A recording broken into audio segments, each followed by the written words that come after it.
asifiwe mara tena. Natumai sote tu wazima wa afya. Namshukuru Mungu kwa nafasi bora ya kipekee zaidi ambayo tumeweza kupokewa. Na ni kwa neema yake tuko hai, tunapumua tu wazima wa afya. Tuko na kila sababu ya kushukuru kwa sababu ya mapenzi yake.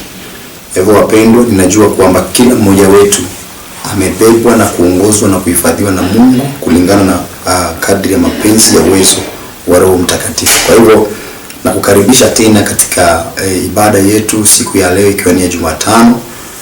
Tunataka kushiriki neno la Bwana kwa tuweze kuona kila ambacho Mungu anaweza kukusudia katika maisha yetu. Kwa hivyo leo tunaenda kuzungumza kuhusu mzabibu wa kweli, ambayo inatoka katika kitabu cha Yohana mlango wa 15 kuanzia mstari wa kwanza tutasoma hadi 7. Na kabla hiyo, kwa kawaida neno la Bwana nasema kwamba chochote mnachoanza kwa neno kwa kitendo, tuanze kwa jina la Bwana Yesu. Naomba uniruhusu mpendwa mtazamaji, ili tuweze kuomba kwa pamoja karibia katika meza, kukula katika meza ya Bwana. Baba mfalme mtakatifu, katika jina la Yesu Kristo, wewe ni Mungu na zaidi yako hakuna mwingine. Tunasema usiku wa leo, pokea sifa, heshima na utukufu kwa sababu ni mfalme. Tunashuka Bwana majeshi ili ukaweze kuinuliwa kwetu katika maisha yetu. Tunapungua Bwana mabwana katika jina la Yesu Kristo ili ukaweze kuongezeka. Tumekuja kusema asante kwa upendo ambao umeweza kutuonyesha tangia siku ilipoanza. Katika majira haya umesalia kwa Mungu katika maisha yetu. Tazama Baba yangu, tumekutana tena na upendo katika sehemu hii ya ibada. Tunaomba Baba yangu ukaweze kujitukuza katika ibada ya leo. Roho Mtakatifu achukue ushukani tunapozungumza neno kwa muda mfupi. Roho wa Bwana utuongoze ili uweze kutupa ufahamu. Pokea sifa, heshima na utukufu kwa sababu wewe ni Mungu. Katika jina kuu la Yesu Kristo ninaomba na kuamini. Amen. Asante, karibu tena. Mungu akubariki tunapojifunza neno la Bwana katika kitabu cha Yohana mlango wa 15 kwa muda mfupi ambao Mungu atatujalia kuwa pamoja nawe usiku wa leo. Kwa hivyo leo tunazungumza kuhusu mzabibu wa kweli. Maanake Yesu anatuambia kwamba yeye ndiye mzabibu wa kweli na Baba yake ndiyo mkulima. Kwa hivyo ukikaa ndani ya Yesu hakuna majuto. Unapokaa ndani ya Yesu hakuna fedhea, hakuna tabu, hakuna shida, kwa sababu yeye ndiyo taa na nuru katika maisha ya kila mmoja wetu. Neno la Bwana linatuambia katika mstari wa kwanza kitabu cha Yohana mlango wa 15 ya kwamba mimi ndimi mzabibu wa kweli na Baba yangu ndiye mkulima. Mstari wa pili nasema kwamba kila tawi ndani yangu lisilozaa uliondoa, na kila tawi lizaalo ulisafisha ili lizidi kuzaa. Neno linatuambia kwamba Yesu anatufahamisha kwamba mimi ndimi mzabibu wa kweli na Baba yake ndiyo mkulima. Kama kwa kawaida tunajua kabisa mzabibu ni mti ambao unazaa matunda ambayo watu wanatumia kuyala, yanayoleta afya katika miili. Sasa Yesu anasema yeye ni mzabibu na Baba yake ndiye mkulima. Tunapaswa kuelewa na kufahamu neno ambalo Yesu anatufahamisha kabisa yeye ndiye mzabibu. Ni jambo gani ambalo nataka tuweze kuelewa anaposema yeye ndiye mzabibu na Baba yake ndiye mkulima? Na kila tawi lisilozaa ndani yangu nitaliondoa na kulitupa, na kila tawi lizaalo nitalisafisha. Kumaanisha Mungu ama kwa jina la Yesu Kristo anataka tuweze kushikamana na maagizo yake na mapenzi yake ili tuweze kutimiza kazi ambayo alituitia katika ulimwengu. Watu wengi hudhani ya kwamba wako katika ulimwengu by mistake, ama wako katika ulimwengu kwa sababu wanapaswa kuwa katika ulimwengu. Nataka nikwambia kwamba wewe kama ni Mkristo uliokoka, ulioitanishwa kwa jina la Bwana Yesu, nataka nikufahamisha kwamba usiku wa leo wewe uliitwa si kwa bure tu, bali uliitwa ili uweze kusaidia wengine waweze kujua njia ya wokovu. Maanake Yesu anasema yeye ni mzabibu na Baba yake ndiye mkulima. God is the one who waters us. Na Yesu ndiye anayetupatia taa na mwelekeo. Kwa kawaida neno la Bwana nasema kwamba Yesu ndiyo nuru aliyekuja katika ulimwengu kuleta nuru katika giza. Maana watu wa Mungu walikuwa wamepotea, na ndiposa akaona ni vyema ili aweze kuja kuwa taa na nuru katika maisha kila moja katika ulimwengu huu.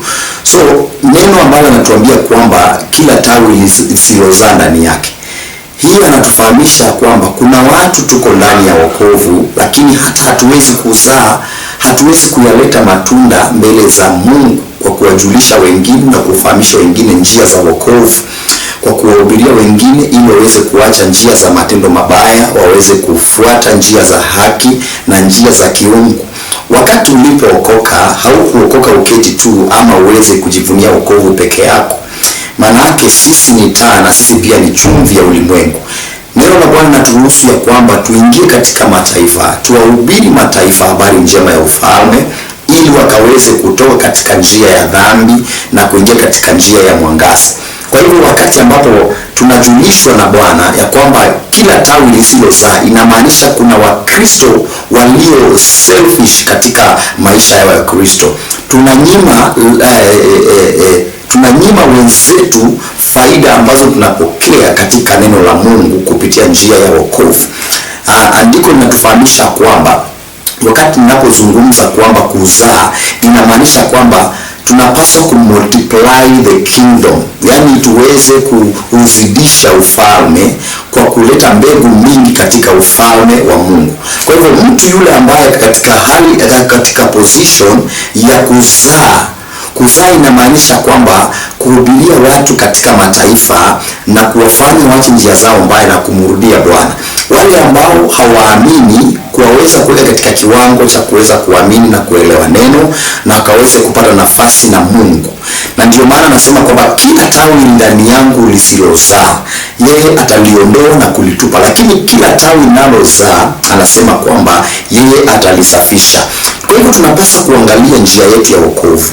Ni mara ngapi ama ni watu wangapi ambao tumechangia wakakuja kwa Mungu? Ama ni mara ngapi watu wangapi tumechangia wakaweza kutoka katika njia ya wokovu? Ukiangalia majira ama wakati wa leo, badala ya watu tuwe na roho za kuzaa katika nyumba ya Bwana, unapata kwamba kuna roho za Kaini ambazo zimeingia katika kanisa. Instead ya watu kukumbatiana na kujali wenzetu, tunakuwa sisi ndio backbiters, tunasababisha wenzetu wanatoka katika madhabahu ya Mungu kama wamejikwaza, mioyo zao haziko salama. Hiyo ni tawi ambalo halizai. Kama kuna mtu umeshawahi kuanza akatoka katika uwepo wa Mungu akawacha kanisa, unapaswa kujua ya kwamba wewe ni mmoja wapo tawi ambalo Yesu anasema kwamba kila tawi ndani yangu lisilozaa nitaliondoa na kutupa. Yesu nia yake ni kwamba hataki hata mtu mmoja apotee. Niposa anatuambia tuwe kama kielelezo katika mataifa, tuwe kama mfano katika mataifa kwa kuwafahamisha watu njia za ufalme na mapenzi yake Mungu na kila ambacho Mungu anahitaji tukaweze kutimiza kupitia neno lake. Mungu anataka tunapoona ndugu zetu wakiwa katika dhambi, katika maovu, tuweze kuwarekebisha na kuwaonya na kuwarejesha katika njia ambayo Mungu ametuambia tuweze kupitia. Maana kuna watu wameingia katika wokovu lakini hawajui, ama kuna watu wanatamani wokovu lakini hawana mtu wa kuwaelekeza katika njia ya wokovu. So nataka nikufahamisha kwamba mpendwa, wakati ambapo uliokoka, haukuokoka ukalie wokovu wako peke yako, ila uliokoka ili ukaweze kufanyika msaada katika maisha ya watakatifu ama maisha watu wengine wasiomjua Mungu ambao Mungu amewaitanisha kwa jina lake. Kuna watu sehemu fulani ambao hawajafikiwa na neno, na wewe umefikiwa na neno. Unajua Biblia inasema ya kwamba tutajua namna gani pasipo kufundishwa, tutafundishwa namna gani pasipo mkufunzi, na atafundisha namna gani asipopelekwa ili aweze kufundisha. Kwa hiyo tunapaswa kuelewa, anatuambia kwamba kila tawi ambalo linazaa atalisafisha. Kumaanisha wakati unapoconvince mtu mmoja akitoka katika dunia, akitoka katika dhambi, akirudi kwa Mungu, inamaanisha kwamba wewe unaongezewa zawadi yako. Maana maandiko yanasema kwamba Yesu akasema naja upesi kulipa kila mmoja kulingana na matendo yake. Kwa hivyo kile unachofanya chini ya jua ama kile unachofanya kwa ajili ya mwili wa Kristo Yesu, nataka nikwambia kwamba si kazi bure, ila kuna malipo. Kuna siku inakuja tutalipwa kulingana na ile kazi ambayo tumefanya. Kwa hivyo tunahimizwa kwamba lazima tuweze kuweka bidii katika kufanya kazi ya Mungu pasipo kunung'unika, pasipo kulazimishwa, pasipo kusukumwa. Mstari wa 3 unasema, unasikia inasema kwamba tena litazidi kuzaa. Wakati ambapo Mungu analisafisha tawi lake ambalo linazaa, litazidi kuzaa. Kumaanisha tunapaswa kuangalia, sometimes hata wakati umeketi unapaswa kujiangalia na ukajiuliza, nimeweza kupromote namna gani ufalme wa Mungu? Nimeweza kuweka vitu gani katika ufalme wa Mungu? Ama nimeweza kusaidia namna gani ufalme wa Mungu kuweza kuenda katika viwango ili watu wakaweze kujua kwamba kuna Mungu aliye hai ambaye alituma neno lake ili tuweze kupona. Kwa hiyo ni sisi jukumu letu tuweze kuangalia kitu gani ambacho Mungu alituita tuweze kufanya baada ya kupokea wokovu. Haukupokea wokovu tu ili ukakalie wokovu, ila ulipokea wokovu ili kafanyike msaada kwa wale watu ambao hawajajua neno la Mungu. Ndio maana andiko nasema ya kwamba hatuwashi taa tukaweka chini ya pishi ikakosa kuangaza. Tunawasha taa tunaiweka juu ya kiwango ili iweze kuangaza, kila mmoja anapoingia akaweze kuona mwangaza. Taa ni wokovu ambayo inazungumzia. Taa ni wokovu ambao neno la Mungu linazungumzia. Kwa sababu wakati ulipokuwa katika giza, ulikuwa hujaokoka, ulikuwa katika giza. Lakini wakati ambapo uliokoka, uliweza kuwasha taa yako. So kila mtu akikuona anaona mtu aliyeokoka, aliyempenda Mungu, mtu ambaye anamdhamini Mungu, mtu ambaye anamuelewa Mungu. So ndiko linapotuambia kwamba hilo tawi ambalo linasafishwa ili lizidi kuzaa zaidi. Kuna mafuta ambayo Mungu anaweka juu yako, kwa sababu wakati umekubali ya kwamba nataka kumtumikia Mungu ama nataka kufanya mapenzi ya Mungu, kuna mafuta ambayo Mungu anaweka juu yako. Na yale mafuta ndiko nasema kwamba yanazidi kuzaa, kwa sababu hayo mafuta ndio yanakusafisha. Na yanapokusafisha yanafanya mbegu yako inang'aa, yanafanya mbegu yako inazidishiwa na unazidi kuzaa. Na Mungu anakupatia usemi ambapo wakati unapokutana na wale watu ambao hawajui Mungu lakini wana kiu cha neno la Mungu, unapowazungumzia wanakuwa na ile wepesi wa kupokea neno na kuweza kujua mapenzi ya Mungu na kuweza kufuata njia za Mungu. Kwa hiyo tunapaswa kuwa wamakinifu zaidi katika njia zetu wakati ambapo tunafuatana na neno la Mungu, wakati ambapo tunasoma neno la Mungu, ama wakati ambapo tunakutana na wapendwa ambao hawajamjua Mungu. Lazima tuweze kumakinika. Tuweze kujua kabisa tuliitwa, hatukuitwa tukae tu, ila tuliitwa tuweze kufanya ufalme wa mbinguni uweze kukua na wafuasi wengi. Neno la Mungu linatuambia katika mstari wa 3 ya kwamba ninyi mmekwisha kuwa safi kwa sababu ya lile neno nililowaambia. Yaani tumekwisha, tukiamini katika neno la Mungu anasema kwamba hulisafisha, na kisha anatuambia kwamba tumeshakuwa safi kwa sababu tumeamini. Sababu katika imani inamaanisha kabisa tunajileta karibu na Mungu. Wakati anasema kwamba mmesafishika, tunaamini kwamba tumesafishwa, na anasema kwamba mmeshakwisha kuwa safi kwa sababu ya lile neno ambalo nimelinena na nililowaambia. Mstari wa 4 anasema kwamba kaeni ndani yangu nami ndani yenu, kama vile tawi lisivyoweza kuzaa peke yake lisipokaa ndani ya mzabibu, na kadhalika nanyi msipokaa ndani yangu hamwezi kuzaa chochote. Haleluya. Nao tunaambiwa kwamba kaeni ndani yangu. Huyu Yesu anasema maneno yake ya kwamba tukae ndani yake. Obvious, huwezi kupokea wokovu ukakaa nje ya Kristo ukasema kwamba umeokoka. Ndani ya Yesu Kristo ndio kuna wokovu. Na maisha ndani ya Yesu Kristo inamaanisha kwamba ni kutembea katika utakatifu, kuishi maisha mema, kupokea kibali mbele za wanadamu na mbele za Mungu ili uweze kuendelea kufanya mapenzi yake Mungu. Ndio nasema kwamba tukae ndani yake naye akae ndani yetu. Yesu anapokaa ndani yako, kila atakachofanya ni kukufundisha.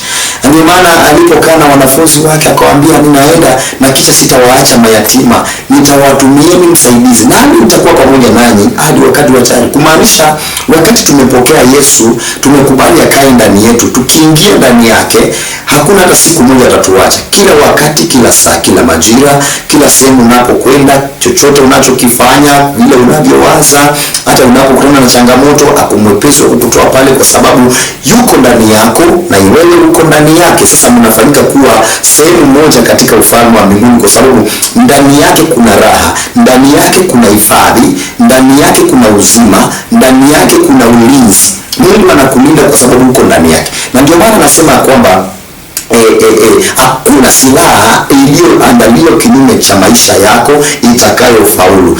Inafanyika tu hivyo wakati ambapo uko ndani ya Yesu na Yesu yuko ndani yako. Neno linatuambia vizuri sana, no weapon fashioned against you will ever prevail, because when you are in Christ Jesus and Jesus is in you, you have been protected. Umeweza kulindwa na umeweza kutunzwa na Mungu, na hakuna jambo hata ikuwe namna gani, hata wewe wenye nguvu namna gani. Nataka nikuhakikishia kwamba neno la Mungu linatupa ufaida ya kuweza kuelewa. Katika imani tumelindwa, tumezingirwa na tumetuzwa na Mungu. Kwa hivyo hakuna silaha yoyote ambayo imeandaliwa kinyume cha maisha yetu itakayofaulu ama kufanikiwa, hata kama wachawi wako wa nguvu namna gani. Lakini nataka nikwambie, aliye ndani ya Yesu, kwa sababu Yesu mwenyewe aliyashinda mauti na akashinda kifo mpaka cha mtambua, neno nasema kwamba sisi pia tutakuwa washindi pamoja naye. Haleluya.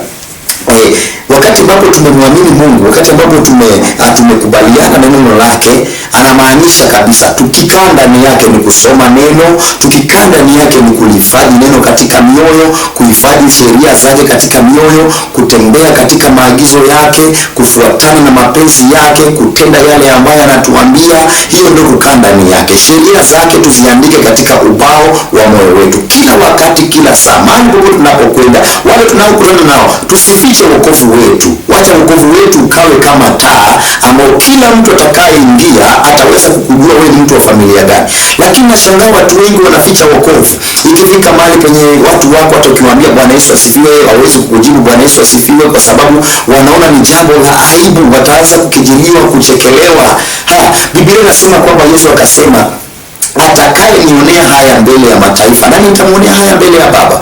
Kwa hivyo wakati umempokea Yesu, ukiwa ndani yake, anakupatia roho ya ujasiri, na maandiko yanatuambia kwamba roho tuliyopokea si wa uoga, bali ni roho wa ujasiri.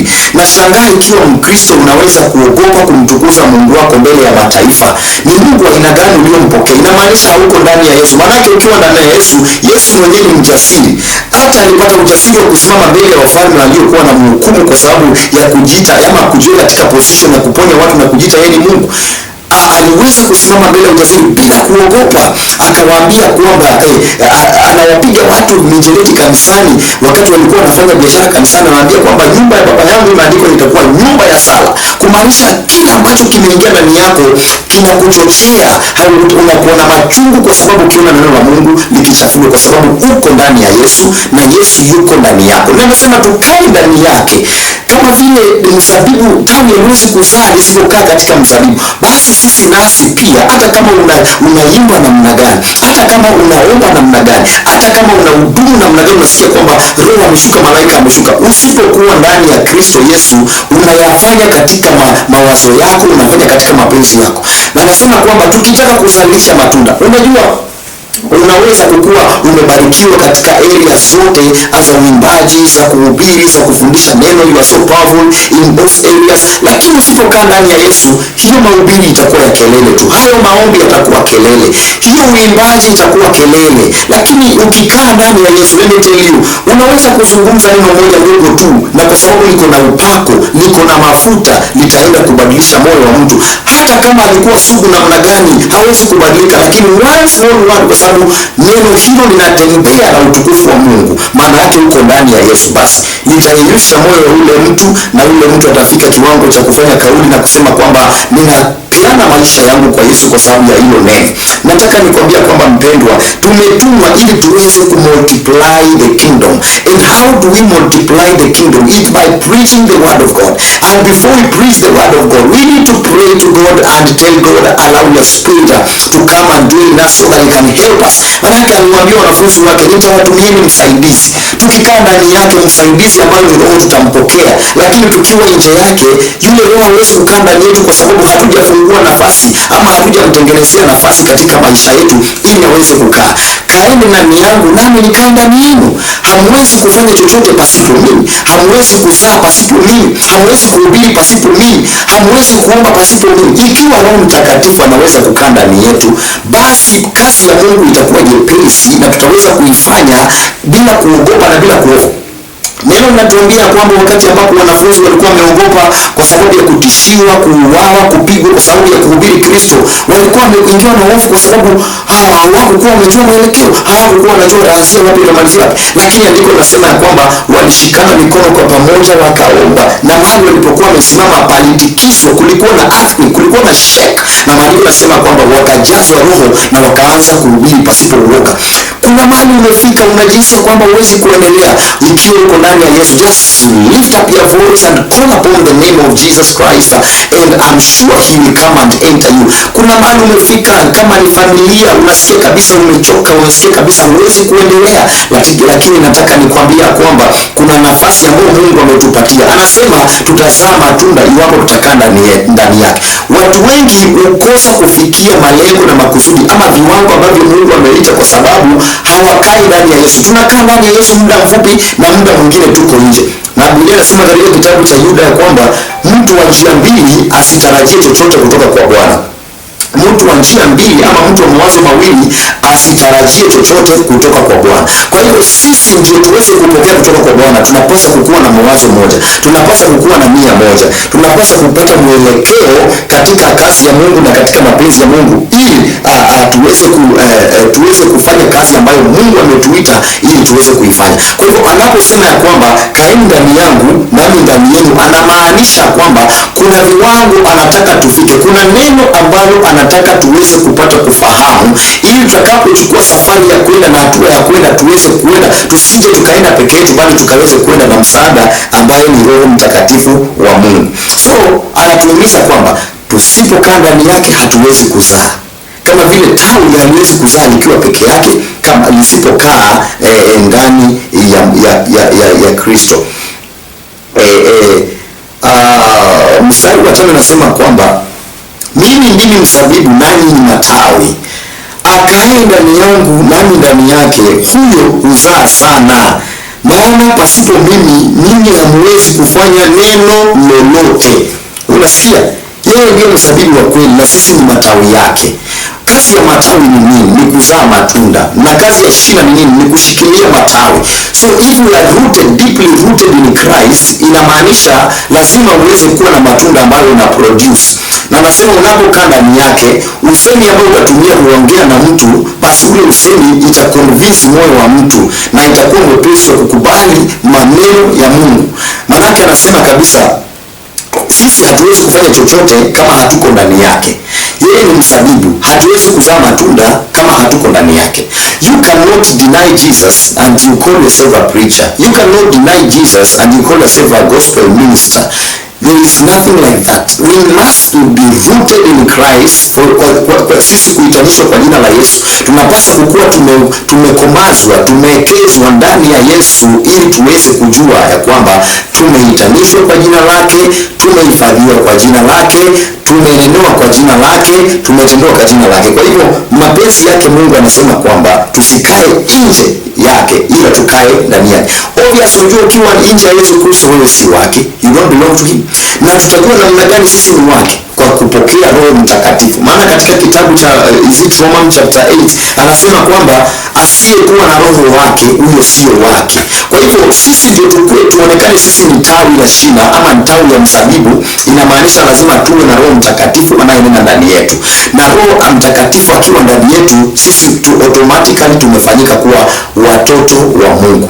Maandiko yanasema katika kitabu cha Yohana mlango wa 1 mstari wa 12, na kwa wote waliompokea aliwapa uwezo wa kufanyika wana wa Mungu, ndio wale walitiao jina lake na kulitii. Kwa hivyo tumefanyika wana wa Mungu kwa kuamini, maana tumeunganishwa katika mti ama katika mzabibu ulio bora, mzabibu wa kweli. Nasi lazima ukweli ukae ndani yetu, lazima matunda ambayo yalizaliwa na Yesu, matunda mema ya utakatifu, matunda ya kuhubiri toba, matunda ya kulisha, matunda ya kufanya watu wakamjua Mungu, hayo matunda lazima yakae ndani yetu. hatuwezi kusema kwamba sisi ni wa Yesu na tabia za Yesu hazikae ndani yetu. Maana ya kuwa Mkristo ni kwamba inamaanisha kwamba we are Christ followers. Sisi ni wafuasi wa Kristo. Ndio maana tunahitanishwa kwa jina la Kristo, yani wa Kristo. Kukuwa Mkristo sio jina tu, inamaanisha sisi ni wafuasi wa Yesu. Na wafuasi wa Yesu wanajulikana kulingana na matendo yao na tabia zao, vile wanavyojiongoza, vile wanavyojielekeza. Hapo ndio wanajulikana kabisa kwamba hawa ni wafuasi wa Bwana Yesu Kristo. Neno la Mungu linasema kwamba akae ndani yangu nami ndani yake, huyo uzaa sana. Unasikia inaongeza kwamba sana, kumaanisha everything about you multiplies. Kila kitu kuhusu maisha yako vinazidishiwa.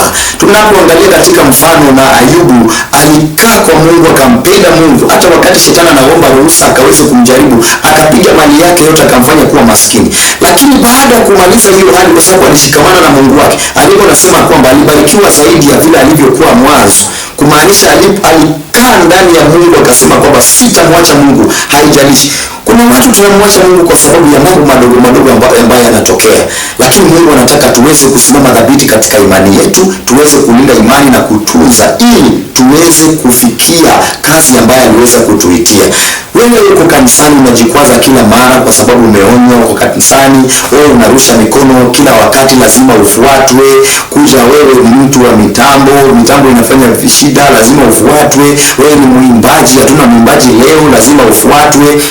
Wewe sio tawi ambalo liko ndani ya Kristo, kwa sababu kila tawi ambalo liko ndani ya Kristo, wakati Mungu amekubariki na kipaji fulani, utakitumia vizuri kuweza kupromote the kingdom of Christ kama wewe ni wake. Na Biblia inasema kwamba kumbuka, msidanganyike, Mungu anawajua walio wake. Kwa hivyo usiwezi kusema kwamba umeokoka lazima utafutwe ndio uende kufanya kile ambacho Mungu alikuitia. Hawezi kusema kwamba unamjua Mungu na lazima kabisa ubembelezwe ndio uweze kufanya kile ambacho Mungu alikuitia. Hapana, waliohitanishwa kwa jina la Mungu wanajua. They do. Yesu alipokuwa na umri wa miaka 12, alikuwa anasema walikuwa wameenda Yerusalemu kuomba, akawapotelea wazazi wake. Wakati walipokuwa njiani wakienda, anaangalia wanapata hawana mwana wao. Walipoanza kumtafuta wakarudia mpaka hekaluni kule, wanamwambia mwana, mbona umetutesa namna hii? Yesu anawaambia namna gani? Hamjui ya kuwa ninapaswa kuwa katika nyumba ya baba yangu nikifanya kazi ya baba yangu. Kwa hivyo ndugu wapenzi wa Kristo, nataka muweze kuelewa ya kwamba kama Mungu alikuita na akakupatia zawadi ya kipawa chake, itumie vizuri, kwa sababu wewe umeshikanishwa na tawi ambalo linapaswa kuzalisha matunda, na yale matunda ambayo yanapaswa kuzalisha yanapaswa yakiliwa na mtu mwingine yakaweze kuwa matunda ya uzima. Ukisoma katika kitabu cha Ufunuo wa Yohana, maandiko yanatuambia kwamba Yesu ndio huo mti ambao matawi yake yanaponya mataifa na matunda yake yanaliwa.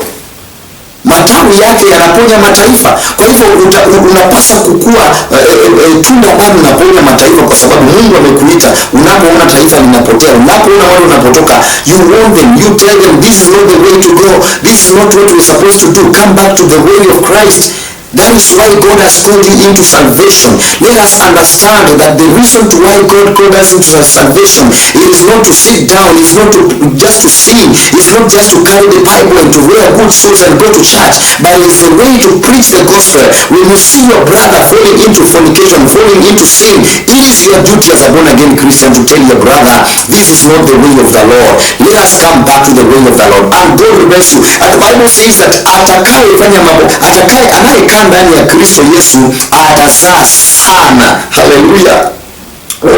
Anasema atazaa zaidi. Yaani matunda ambayo utazaa yatakuwa mengi. Let us appreciate and embrace the love of God, because najua unapomhubiria mtu akiokoka sio bure. Hiyo ni hazina unajiwekea. Hiyo ni tunda tayari ambalo umelizaa. Na Mungu atupe neema wapendwa, katika ulimi wetu, katika usemi wetu, kwa sababu tuko ndani ya Kristo, ili kila mtu atakaye unaenda kumzungumzia, yeyote utakayekutana na yeye, kila ukimzungumzia neno la Bwana hawezi kulipokea neno la Bwana. Haleluya. Neno la Mungu linazidi kutuambia kwamba pasipo yeye kukaa ndani yake hatuwezi kufanya lolote.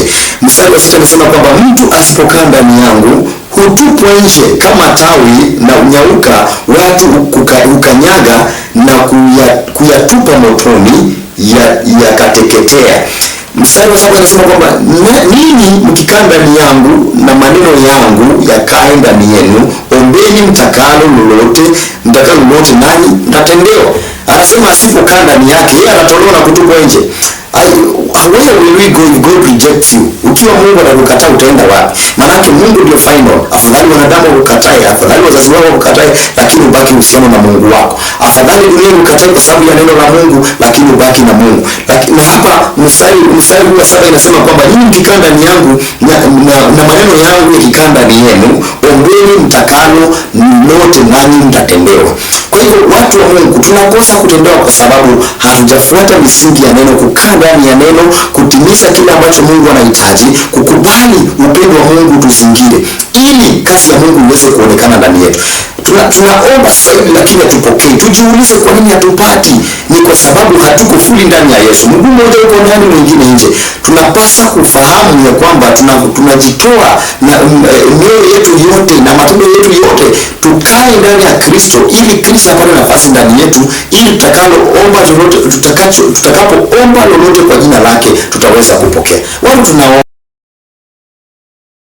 tunaenda kanisani, tunaambia God, we are trusting you for this, we are trusting you for that, we believe in God for a better future, we believe in God for blessings, but we still at the same point. Let us go back to the drawing board and find out what is the problem. Hivyo anasema kwamba tukikaa ndani yake naye ndani yetu tuombe lolote na tutapokea. It means kuna shida mahali, ndio maana hatupokei, kwa sababu hatujakaa ndani yake.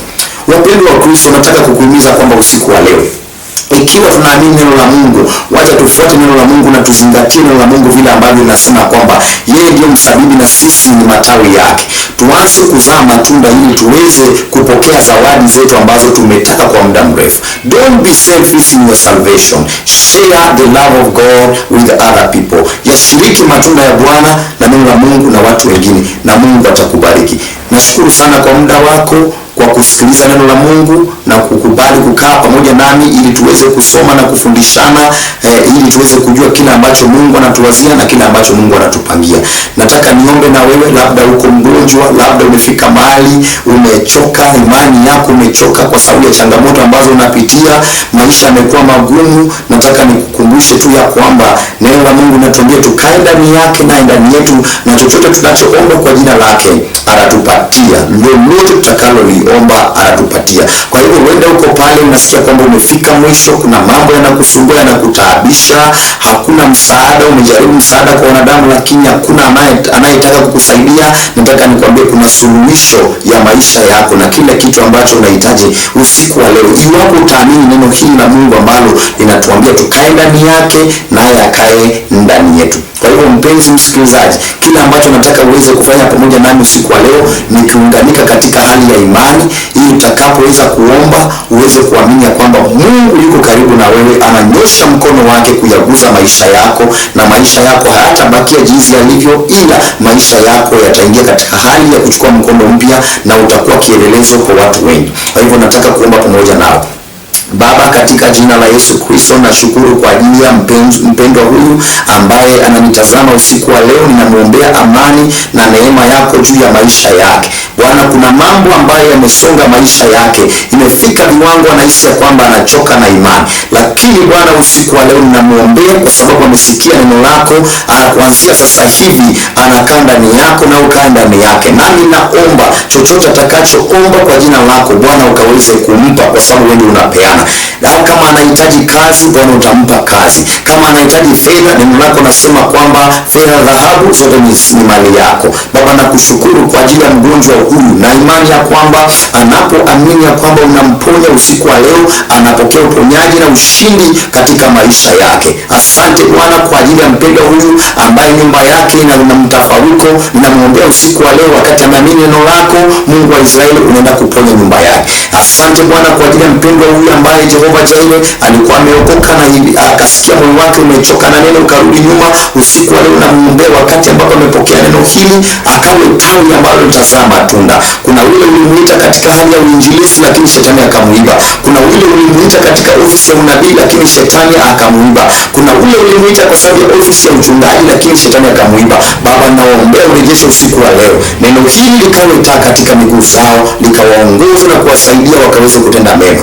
Asante Bwana Yesu, maana najua kwamba usiku wa leo kuna maisha ya mtu yanarekebika, anarudi katika viwango ambavyo uliweza kumuitia. Sifa na utukufu zikakurudie wewe kwa sababu ya kazi ambayo umeanzisha ndani ya maisha yake. Unafufua vyote ambavyo shetani alikuwa amevifisha katika maisha yao. Unawapa mwanzo mpya na kujitukuza katika maisha yao. Asante Bwana Yesu, kwa sababu wewe unatenda na hakuna jambo ambalo huwezi kulitenda. Pokea sifa kwa yote ambayo unatimiza. Na ni katika jina la Yesu Kristo naomba na kuamini. Amen. Bwana majeshi akubariki sana usiku wa leo, wakati ambapo unatafakari mapenzi yake Mungu, na Mungu awe pamoja nawe azingine na kuyatunza maisha yako. Kama kwa kawaida huwa tunakuwa hapa kila siku ya Jumatano tukisikiliza neno la Mungu na kujifunza kuhusu mapenzi ya Mungu ili tukaweze kujua yale ambayo Mungu anatupangia na anatuwazia. Kwa hivyo hadi tutakapokutana tena, Mungu akubariki sana. Tunapatikana katika ukienda YouTube katika YTF Media Shilo, tunapatikana pale na utapata ujumbe na Mungu atakubariki sana. Asante sana, Mungu akubariki usiku wa leo na uwe na usiku mwema. God bless you. Shalom.